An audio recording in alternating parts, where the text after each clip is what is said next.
គាត់ចេះរៀបចំរបាយការណ៍ត្រូវតែគាត់យល់ពីសារៈសំខាន់វាសិនណាបាទវាសំខាន់បងប្អូនរបាយការណ៍វាសំខាន់បើយើងស្ដាប់ហើយរបាយការណ៍រ៉ាញ់ថប់ហើយគាត់និយាយថាអូអានឹងធំទៅគណនេយ្យកអីបើនិយាយឲ្យមែនតើនៅក្នុងអាជីវកម្មតូចៗរបស់យើងរបាយការណ៍រ៉ាញ់ថប់គឺជាចំណូលហើយនឹងចំណាយឲ្យងាយគិតណាទុកទឹកគិតឯណាស្តុកឯណាច្រើនគេនាំពេលគិតទៅដល់នោះបងប្អូនអាចជឿក្បាលវិញទៀតលើបងប្អូននៅក្នុងសេដ្ឋកិច្ចកែវប្រព័ន្ធណាយើងលក់ដូរតិចតួចហ្នឹងឯងបាទពេលខ្លះយើងលក់ដាច់ច្រើនយើងឃើញថាលក់បានអញ្ចឹងណាបាទដាច់ខ្លាំងដាច់តិចអីយើងមើលឃើញថាយើងលក់បានប៉ុន្តែជានិច្ចកាលបងប្អូនតែងតែជួបបញ្ហាអាជីវកម្មឃើញដើរទេប៉ុន្តែ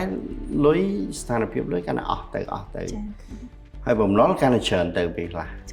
ដើម្បីបង្កើតរបាយការណ៍រ៉ាញ់ថតមួយបានគឺត្រូវកត់បាទអានេះវាអត់អាចបង្កើតដោយខ្លួនឯងទេហើយរបៀបដែលគាត់ធ្វើគឺគាត់ត្រាចំណូលពេលចូលគាត់ចូលតាមខ្ទង់ទៅពេលចាយតាមខ្ទង់ដែរគាត់ត្រូវតាមខ្ទង់អញ្ចឹងការបែងចែកអាខ្ទង់ហ្នឹងឲ្យត្រូវគេហៅថាមានប្រសិទ្ធភាពខ្ពស់នៅក្នុងការកត់ត្រាបាទមកដល់បច្ចុប្បន្ននេះយើងមានបច្ចេកវិទ្យាយើងមាន digital យើងមកប្រើប្រាស់អស់ហើយអញ្ចឹងវាមានភាពងាយស្រួលមួយហើយការដែលមានរបាយការណ៍រ៉ាំថប់មានអត្ថប្រយោជន៍ច្រើនណាស់យើងធ្វើអាជីវកម្មដើម្បីចំណេញណាហើយបើយើងអត់ដឹងថាចំណេញប្រមាណទេអីទេអានេះជាបញ្ហាមួយដែរគ្រោះថ្នាក់ដែលធ្វើឲ្យអាជីវកម្មមិនអាចរស់បានដល់ 4-5 ឆ្នាំទេអញ្ចឹងរបាយការណ៍រ៉ាំថប់បើតាមធម្មតាគេហៅវាថាជាទ្រព្យសម្បត្តិមួយរបស់ក្រុមហ៊ុនថ្ងៃមុខតិចយើងដាក់ទ្រព្យយើងនឹងគឺជាទ្រព្យធានាដើម្បីផ្សេងកម្ចីគឺបងប្អូនទាំងអស់គ្នាត្រូវតាមមានអាហ្នឹង